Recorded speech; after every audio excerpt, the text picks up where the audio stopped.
Phillies with a big signing today. I like the deal, actually. Zack Wheeler, he's a pitcher that I'm a fan of.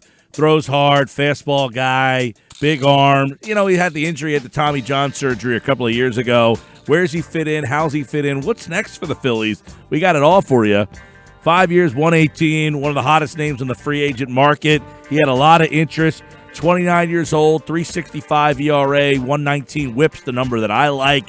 374 strikeouts in 377 innings over the last 2 years. So this is a strikeout guy.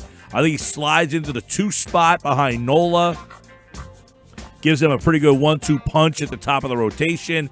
They got to find either a 2 to move him back to 3 or a 3 to go behind, and then we'll figure out what's going on after that. So let's see where Frank sees Wheeler fitting in and what could be next. Frank Klose, 97.3 ESPN.com, of course, covers the Phillies, and he joins us now on the Boardwalk Honda Hotline. So Wheeler is in a 5-year, 118. We'll start with, do you like the move for Wheeler, and where do you think he slides into the rotation?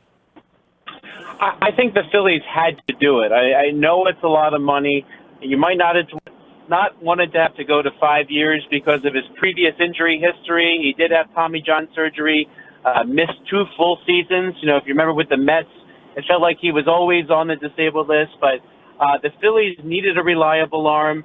The last 2 years, Wheeler's been the reliable arm that they desperately need. And you know what? Wheeler is a step down from the likes of Garrett Cole and Steven Strasburg, but you really can't do what they did last season with Harper and really wait to the end to try to get the big guy. You need at least 2 arms. You really needed to get one done quickly, and this happened very, very quickly, even before the winter meeting. So you got to get the player on your team. Is it a lot of money? Yes. Might they be burned towards the end of this? Possibly.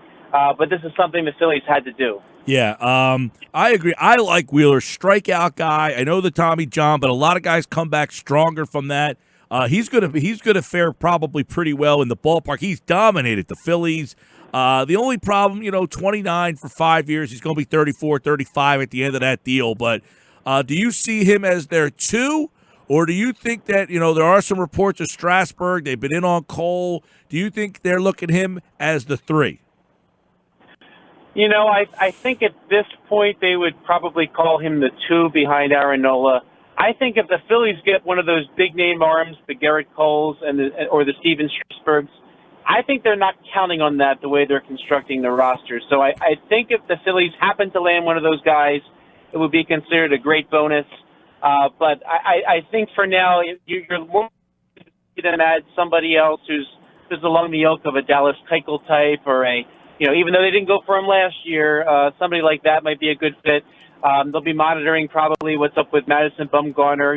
That name's come up a bunch of times. So I think they're mainly looking at the next tier, even for the 3rd spot in the rotation, where you have a situation where you have Aaron Nola and then 2 players around the ilk of Zack Wheeler.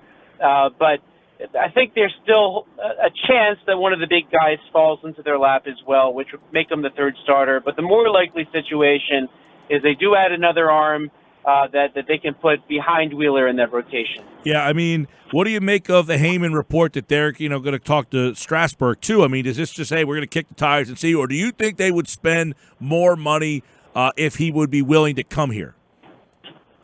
That's a really good question. I personally hesitate for Steven Strasburg because if you look at his injury history, it's even worse than that of Zack Wheeler. I'm okay with them taking a chance on, so to speak, on one of the guys with an injury history. I don't know if you want to make that commitment to 2 of them. So I actually wondered out loud when I put something on 97.3 ESPN.com about the Strasburg rumor, if that was a way to sort of get that deal done with Wheeler, kind of throwing out there the idea that, well, we might be making a move in another direction, so it might have encouraged him to sign a little bit. But I wonder if that had something to do with it. And, one thing about this period, the hot stove season, you see agents, you see teams leak things to the media all the time, and sometimes the desired end is actually something else. And who knows, maybe they're trying to drive up the price on Strasburg for the Nationals. That's something that could be happening because a lot of people really believe that at the end of the day, Strasburg is going back to the Washington Nationals. So if that's going to be the case, you might as well tie up more of the Nationals' money.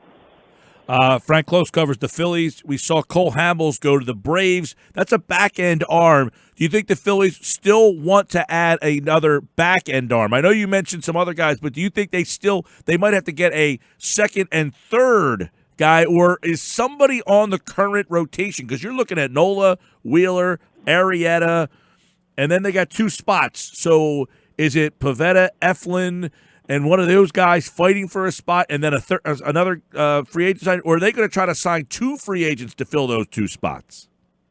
I think at this point you cannot go into next season with Eflin, Pivetta, and Velasquez all counted on in any type of way for their starting rotation. I think of those three, Zack Eflin has the best shot to have a spot in the rotation in the fifth spot. We did see a lot of really good things from him last year. He got a little shaken up in the middle. As if you remember, he called himself heavy at one point. The thought is that maybe the change of pitching coach will help somebody like him. But if you have Pivetta and Velasquez, they're probably better off targeted towards the bullpen and/or the minor leagues if Pivetta has a minor league option available. So I think you really need to make sure that the starting rotation is Nola, Wheeler, Arrieta will open in the rotation. And then beyond that, maybe one of those three, probably Eflin, and you still need to add one more starter. One nice thing that the Phillies have is that Spencer Howard, their pitching prospect, who's now their top prospect in the system, he has surpassed some of the others. He could be ready to join the major league rotation mid-season if necessary. So if you have a situation where Jake Arrieta is unable to return to form next year, you have somebody, mid-season who could come in and do it. So if you're the Phillies, you need one more reliable type starting pitcher in there, and then I think you're okay going with Eflin. And then Pivetta and Velasquez, if they make the team in the bullpen, that's still a possibility. They're people that they maybe can pull into a starting role in a pinch. But I think one more arm, they'll be mostly okay in that department. A couple non-tenders the other day. Monday, Hernandez and Franco, which means you need a new second baseman and a new third baseman. So take us through your mindset on how they replenish second and third. Is it Kingery play second? They sign a third baseman. Do they move Segura to second, sign a shortstop and move Kingery to third? How do you see the infield kind of shaping up with what we now know? Well, I think the Phillies made the moves with the idea that they were going to add one more infielder. And that infielder, if I had to guess who it might be, I think Didi Gregorius is coming to Philly. The relationship with Joe Girardi is very, very strong. In a way, he's looking to get an opportunity to even rebuild his value, too. It's not often that a shortstop has Tommy John surgery, but Gregorius did, and is still trying to get back to form. So the fact that he could play for Joe Girardi, I think, makes a lot of sense for Gregorius. But, if they're outbid, they might be outbid. They still might look at someone like Josh Donaldson as well, who could play third base. And, the nice thing about this situation is you have Scott Kingery able to play anywhere. You have Gene Segura, who can play second base, no problem. So I think the Phillies will add somebody. Maybe Mike Moustakas is off the board. Unfortunately, I think the Cincinnati Reds went way too far compared to where the Phillies were willing to go.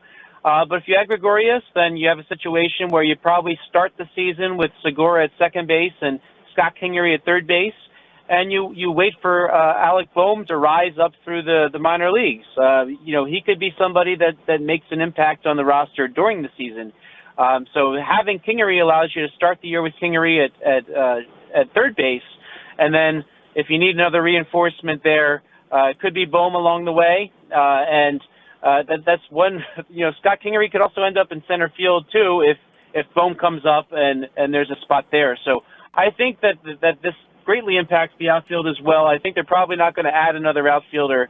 I think they're going to use the versatility that Kingery has to their advantage and basically let things lie the way they lie. And in the past, and even last season, Scott Kingery not having a starting position didn't really get in the way of him playing a lot. And I think he kind of starts as the third baseman, but that could change when Boehm comes up. So if I had my guess, I think they get something done with Gregorius. Gene Segura plays second base. Scott Kingery starts at third base, but you see what happens after that. All right. So any of the non-tenders, I hate to put you on the spot. I don't know if you went through the list at all, but I thought there was some intriguing names in the non-tenders list. Yeah, There was nobody that really totally wows you. We saw that Jonathan VR, he was supposed to be non-tendered. That was a former Phillies prospect that got traded to the Astros. I always mix up the Hap trade and I think he went with Hap in terms of getting Oswald. I think that was the trade, not the Hunter Pence trade. But yeah, there's a couple nice pieces out there. There's nobody on the non-tender list that you really see as somebody that you have to have. But there are some nice pieces out there. Who's the guy who was the closer for the A's? His name's escaping me. Blake Treinen. Yeah, there you go. So he is somebody who I would consider. Now, the Phillies were also linked to Dylan Betances. You can take a flyer on one of those two. They're both high upside, both some risk. Treinen's had some stellar seasons. He had a stellar season with the Nationals, then fell off the face of the earth. Stellar season with the Athletics, fell off the face of the earth. So if you sign somebody like him, it's a little bit of a risk. Same with Betances, who's coming off injury. He pitched to 2 batters last season. So I think if you're going to take a risk, one or the other would be very, very nice to take. But looking through the list, there's a lot of like utility types that maybe can help you. Maybe like a Jose Peraza, who was non-tendered by the Cincinnati Reds. That's a possibility. Maybe a Charlie Culbertson, who's a nice utility player with the Atlanta Braves.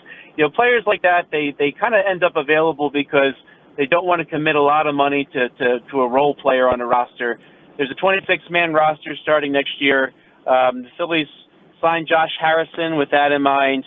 Having somebody else like that in the mix would be nice. I think those are the types of signings that you get off that non-tender list. All right, Phillies signed today Zack Wheeler. We'll see what else is next. If anything big, we'll let you know. At Frank Klose with a K on Twitter. And, of course, he appeared via the Boardwalk Honda hotline. Thank you, Frank. Thanks, Mike.